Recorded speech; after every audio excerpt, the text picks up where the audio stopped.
好久都没吃烤玉米了，今天突然嘴馋，咱们来分享一道烤箱版的烤玉米。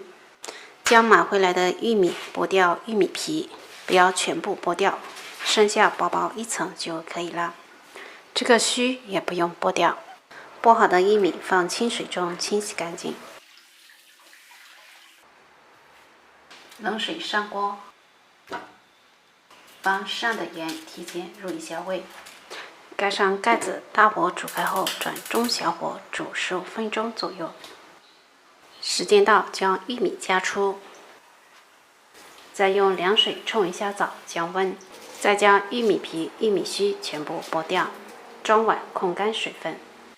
接下来调点酱汁，来4汤匙生抽，2汤匙姜醋，1汤匙蜂蜜，适量的辣椒粉，2勺烧烤料，适量的现磨胡椒粉，最后来点蚝油，将它们搅拌混合均匀。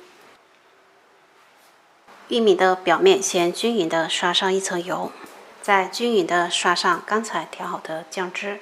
趁这个时间，烤箱上下火200度，提前预热5分钟。刷好的玉米放在烤盘上，放入提前预热好的烤箱，上下火200度，先烤15分钟。趁这个时间，调点蜂蜜油，1汤匙融化好的黄油加半汤匙蜂蜜，搅拌均匀备用。